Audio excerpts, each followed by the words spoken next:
நமஸ்காரம். உங்க கல்பனா ஸ்ரீகாந்த். ரிஷபராசி மற்றும் ரிஷப லக்ன அன்பர்களுக்கு இந்த சனி வக்ர நிவர்த்தி எப்படி இருக்கும் அப்படின்றது தான் தெளிவா நம்ம பார்க்க போறோம். எல்லாருமே நினைச்சிட்டு இருப்பாங்க, ஓ ரிஷபத்துக்கு சூப்பர் லாபத்துல சனி பகவான் அப்படின்றது. அது உண்மைதான். பட் ஸ்டில் சில காஷனான விஷயங்களும் இருக்கு. ஸோ லாபகரமான ஒரு காலத்துல காஷனான விஷயத்துல காஷன் இல்லாம இருந்தா அந்த லாபம் இருந்தும் யூஸ் இல்லை இல்லையா? ஸோ அதனாலதான் இந்த பதிவில் உங்களுக்கு தெளிவா எல்லாம் சொல்ல போறேன். ஸ்கிப் பண்ணாம கடைசி வரைக்கும் பாருங்க. நம்ம சேனல் இதான் ஃபர்ஸ்ட் டைம் பார்க்குறீங்கன்னா சப்ஸ்கிரைப் பண்ணிக்கோங்க, பெல் பட்டனை ப்ரெஸ் பண்ணுங்க, ஆல் என்ற ஆப்ஷனை சூஸ் பண்ணிக்கோங்க. சரி, லாபஸ்தானத்துல சனி, அதனால என்னென்ன பிளஸஸ் அப்படின்றது முதல்ல பார்ப்போம். ஜாப் கிடைக்காதவங்களுக்கு கண்டிப்பா ஜாப் கிடைக்கும். ப்ரமோஷனுக்காக ஏங்கிட்டு இருக்கிறவங்களுக்கு நல்லாவே ப்ரமோஷன் கிடைக்கும். குடும்பத்தார் உங்களை சூப்பரா புரிஞ்சுக்குவாங்க. நிறைய வீட்டுல பாத்தீங்கன்னா குடும்பங்கள் புரிஞ்சுக்காமலே இருக்கு. ஹஸ்பண்ட் ஒய்ஃப் குழந்தைங்க அவங்களோட எல்லாம் நிறைய ஃப்ரிக்ஷன் இருந்துட்டு இருக்கு. அதெல்லாம் மாறும். ஓகே, அப்பா என்னமோ தெரியல இதுல போய் மாட்டிக்கிட்டாரு, எதனாலன்னு தெரியல அப்பாவுக்கு வேலை போயிடுச்சு, அப்பாவும் நம்ம புரிஞ்சுக்கணும் அப்படின்ற ஒரு எண்ணம் கண்டிப்பா மேலோங்கும். இது அப்பா அம்மா யாராக இருந்தாலும் சரி அப்படின்றத ஞாபகம் வச்சுக்கோங்க. அப்ப குடும்பத்துல அந்யோன்யம் பெருகும். அந்த அந்யோன்யத்தினால ரொம்ப மனசு நிம்மதியா இருக்கும். எப்பயுமே குடும்பம் அப்படின்றது கை கொடுத்துட்டா, சரி நீங்க தப்பு பண்ணிட்டீங்க நான் இருக்கேன் அப்படின்னு சொல்லிட்டா கூட ஆட்டோமேட்டிக்கா அதனுடைய பலமே தனி பலம். அந்த பலத்துல இந்த லாப சனி கண்டிப்பா உங்களுக்கு கொடுக்கும்ன்றதுல எந்த விதமான ஒரு டவுட்டும் இல்லை. நிறைய பேர் பாத்தீங்கன்னா பண பிரச்சனையில சிக்கி இருப்பீங்க, கடன் வாங்கியிருப்பீங்க. அந்த கடனை அடைக்க முடியாம பல தவிப்புகள் உங்களுக்கு நடந்துட்டு இருக்கும்.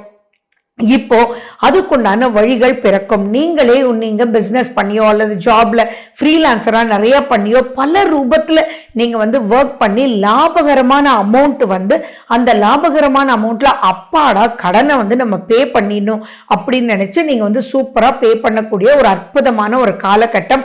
அப்ப மனசு எப்படி இருக்கும், அப்பாடி அப்படின்னு இருக்கும் இல்லையா? அதெல்லாம் சூப்பரா இருக்கும். அதே மாதிரி நிறைய பேர் பாத்தீங்கன்னா பிரச்சனைக்குள்ள மாட்டியிருப்பீங்க. யார் அட்வைஸ் பண்ணாலும் உங்களுக்கு எரிச்சலா இருக்கும். எந்த ஒரு அட்வைஸுமே ஏத்துக்க முடியாத ஒரு மனோநிலையில போயிட்டு இருக்கும். சோ அப்படிப்பட்டவங்களுக்கு எல்லாம் இப்ப நிறைய விஷயங்கள் வழிகாட்டுதல், இது நீ பண்ண, இது சின்ன விஷயம் தான், இதை நீ ஓவர் கம் பண்ணிடு. ஆமா, ஒரு கஷ்டமான பாதைக்குள்ள போய் லாபகரமா லைஃப்ல நீங்க வெளியில வரப்போறீங்க அப்படின்றது இப்ப கண்ணுக்கு முன்னாடி யாரோ காட்டுவாங்க. அதெல்லாம் மிகப்பெரிய பிளஸ் அப்படின்றதும் நீங்க ஞாபகம் வச்சுக்கணும். ஆனா சில விஷயத்துல ரொம்ப ரொம்ப ரொம்ப கேர்ஃபுல்லா இருக்கணும்னு சொன்னேன் இல்லையா? ஏன்னா இன்னும் பல விஷயங்கள் ரொம்ப நல்லா தான் இருக்கு. ஆனா அதெல்லாம் கேட்க கேட்க சுகம். ஆனா எதுல காஷனா இருக்கணும் அப்படின்னு தெரிஞ்சுக்கிட்டீங்கன்னா தான் நீங்க அந்த நல்ல விஷயத்துக்குள்ள நுழைய முடியும். சரி, எதுல காஷன் அப்படின்னா மைண்ட் உங்களுக்கு எப்படி இருக்கும் அப்படின்னா நிறைய நிறைய நிறைய ஐடியாஸ் இருக்கும். அந்த ஐடியால எதை எப்படி முன்னுக்கு எடுத்துட்டு போறதுன்னே புரியாத ஒரு நிலையில இருக்கும். அப்போ ஓவர் திங்கிங்கிறது ரொம்பவே மண்டை குடைச்சலா இருக்கும். அதே மாதிரி பிளான் பண்ணி அந்த பிளானை எக்ஸிக்யூட் பண்ணீங்கன்னா இல்லவே இல்லை, அது ஸ்லோவா போற மாதிரி இருக்கும். நீங்க நைட் ஒரு பிளான் பண்ணிட்டு காலையில சூப்பரா பண்ணிடலாம் நினைச்சீங்கன்னா காலையில் எழுந்திருச்சோம்னா அதை விட இன்னொரு 10 பிளான் வர்ற மாதிரி இருக்கும். ஸோ இப்போ இந்த இடத்துல எப்படி நீங்க ஆர்கனைஸ் பண்ணிக்கணும்ன்றதுக்கு உங்களுடைய ஜாதகத்துல திசா புத்தி எப்படி இருக்குன்றத பார்த்து அதன்படி நீங்க வழி நடத்தி செல்லணும். எதுலையுமே ஒரு முடிவு எடுத்தீங்க அப்படின்னா ஸ்லோவா ஸ்டெடியா கரெக்டா பண்ணுங்க. ஆட்டோமேட்டிக்கா லாபகரமா உங்களுக்கு அமையுன்றதுல டவுட் இல்லை. அண்ட் மேலும் பாத்தீங்க அப்படின்னா உங்களுக்கும் உங்களுடைய குழந்தைகளுக்கும் புரியாத ஒரு நிலை, தேவையில்லாத பிரச்சனைகள் வரதுக்குண்டான வாய்ப்புகள் இருக்கு. அப்படி இருக்கும்போது நீங்க கொஞ்சம் கேர்ஃபுல்லா இருக்கணும். நீங்க ஒண்ணு சொன்னா அவங்க ஒண்ணு புரிஞ்சுக்குவாங்க. இந்த காலகட்டத்துல கொஞ்சம் பிரிவினைகள் குழந்தைகளோட ஏற்படுறதுக்கு உண்டான வாய்ப்புகள் இருக்கு. உன்னோட இருக்கவே பிடிக்கலப்பா அப்படின்னு உங்க குழந்தை சொல்லுவாங்க. அதே மாதிரி நீங்க என்ன சொன்னாலும் உங்களோட குழந்தைங்க கேட்க மாட்டாங்க. அதே மாதிரி குழந்தைங்களுக்கு ஆரோக்கிய கோளாறு வரதுக்குண்டான வாய்ப்புகள் இருக்கு. கொஞ்சம் நீங்க எல்லாமே மெடிக்கல் எய்ட்ஸ் நீங்க லைக் ஸ்டார் ஹெல்த் அந்த மாதிரி எல்லாம் நீங்க போட்டுக்கிறது ரொம்ப ரொம்ப சிறப்பு அப்படின்னு ஞாபகம் வச்சுக்கோங்க. குழந்தைங்களுக்கு அட்வைஸ் அப்படின்றது இப்ப வேண்டவே வேண்டாம். நீங்க அப்படி பண்ணணும்னு நினைச்சா உங்க லைஃப் பார்ட்னர்கிட்ட சொல்லி அதுக்கப்புறம் பண்ண சொல்லுங்க. நீங்க கெட்ட பேர் அங்க வாங்கவே வேண்டாம். ஏன்னா இப்ப நீங்க சொல்ற சிறு வார்த்தை அவங்களுக்கு ரொம்ப கடுமையா மனசுக்குள்ள விழும் அப்படின்றது தெளிவா புரிஞ்சுக்கோங்க. அதே மாதிரி இப்ப பிரெக்னெண்டா இருக்கக்கூடிய பெண்கள் ரிஷபராசி ரிஷப லக்னத்துல இருந்தீங்கன்னா தயவு செஞ்சு ஸ்லோ ஸ்டெடி அப்படின்றது இருக்கணும். டாக்டரோட நீங்க கலந்து டாக்டர் உங்களுக்கு கொடுக்கக்கூடிய அட்வைஸை கூட நீங்க நல்லா இன்னும் 2-3 பேர்கிட்ட கேட்டுட்டு அதுக்கப்புறம் நீங்க இம்ப்ளிமெண்ட் பண்ணுங்க.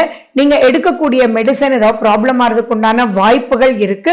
நீங்க உங்க ஆரோக்கியத்துல ரொம்ப ரொம்ப ரொம்ப கேர்ஃபுல்லா இருக்கணும். மன தெளிவு அப்படின்றது ரொம்ப இம்பார்ட்டன்ட். படியில இறங்கும் போது செய்யும் போது கேர்ஃபுல்லா நீங்க இறங்குங்க. அண்ட் கீழே விழுந்துட வேண்டாம். அது ரொம்ப ரொம்ப எச்சரிக்கை.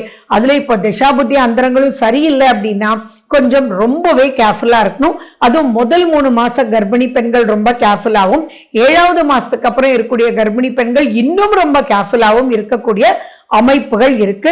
நல்ல மந்திரங்கள், ஸ்ட்ராங்கான மந்திரங்கள், திருப்தியான சந்தோஷப்படக்கூடிய மந்திரங்களை நீங்க கேளுங்க. விஷ்ணு சஹஸ்ரநாமம், கிருஷ்ணனுடைய வழிபாடு, இதெல்லாம் ரொம்ப முக்கியம். அதே மாதிரி கர்ப்பரக்ஷாம்பிகையினுடைய ஸ்லோகங்கள் அண்ட் தாயுமானவனுடைய ஸ்லோகங்கள், இதெல்லாம் கேட்க கேட்க கேட்க ஆட்டோமேட்டிக்கா உங்களுக்கு ஒரு ப்ரொடெக்ஷன் கவசமாவே இந்த ஸ்லோகங்கள் அமையுன்றதுல எந்த விதமான ஒரு டவுட்டும் இல்லை. அண்ட் மேலும் இன்னொரு முக்கியமான விஷயத்துல நீங்க கேர்ஃபுல்லா இருக்கணும். என்ன அப்படின்னு பார்த்தா, தேவையில்லாத பிரச்சனைகள் வீடு தேடி வர்றதுக்கு உண்டான வாய்ப்புகள் அதிகமா இருக்கு. நீங்க எப்பவோ யாரையோ ஏதோ பேசினது இப்ப பூகம்பமா வெடிக்கிறதுக்கு உண்டான வாய்ப்புகள் இருக்கு. சோ அந்த மாதிரி எது வந்தாலுமே நிதானமா செயல்படுங்க. நீங்க உண்மையில அதை உங்க மனசை பாதிச்சிருந்தா மனசார ஒரு சாரி கேளுங்க. சாரின்னு கேட்கறதுனால எந்த ஒரு டவுன்ஃபாலும் கிடையாது. அதே மாதிரி இதை உணர்ந்து அதுக்குண்டான பிராயச்சித்தத்தையும் நீங்க தேடுங்க. வீணா வம்பு வழக்கு கோர்ட்டு கேஸ் அப்படின்றதெல்லாம் லாப சனிதானே அப்படின்னு போயிடக்கூடாது. அந்த இடத்துல எல்லாம் ரொம்ப ரொம்ப ரொம்ப எச்சரிக்கையா இருக்கணும். யாரையும் நம்பி கடன் கொடுத்தேன்னோ அல்லது கொடுத்தவங்கிட்ட இப்போ நான் அதீதமா மிரட்டி கேட்டேன்னோ அந்த மாதிரி விஷயத்துக்குள்ள நீங்க நுழையாம இருக்கணும் அப்படின்றதுல தெளிவா இருங்க.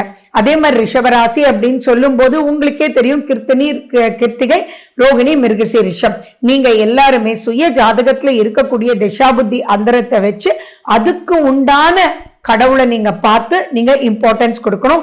அண்ட் மேலும் உங்களுக்கு சூப்பரா சனீஸ்வரன் அப்படின்னாலே சனீஸ்வரர் இல்லாத கோயில்களே இல்லை. ஆனா உங்களுக்கு எந்த சனீஸ்வரன் பெனிஃபிஷியலா இருக்கும் அப்படின்னு தெரிஞ்சுட்டு நீங்க ஒரு 6 months once or 1 year once கண்டிப்பா அங்க போய் சனி பகவானுக்கு எள்ளு விளக்கு போட்டு அங்க மனசார பிரார்த்திச்சு, பிரார்த்தனைகள் சனி பகவானுக்கு எப்படி பிடிக்கும் அப்படின்னா, இப்பிறப்பிலோ எப்பிறப்பிலோ யாரு தப்பு பண்ணியிருந்தாலும் சரி மனதார மன்னிச்சுக்கோங்க, எனக்கு நிதானமா வழிகாட்டுங்க, நான் உன் குழந்தை, நீ பார்த்துக்கோப்பா அப்படின்னு சொல்லி மனசார பிரார்த்திச்சுட்டு வாங்க. உங்களுக்கு திருப்பரங்குன்ற முருகன் கோயில்ல இருக்கக்கூடிய சனீஸ்வரரை மனசார பிரார்த்திச்சுட்டு வாங்க. ஆட்டோமேட்டிக்கா நல்ல சுபங்கள் உங்களுக்கு ஃபர்ஸ்ட் கிளாஸா லாபகரமா முடியுன்றதுல எந்த விதமான ஒரு டவுட்டும் இல்லை. So wish you good luck. வாழ்க வளமுடன். நன்றி, வணக்கம்.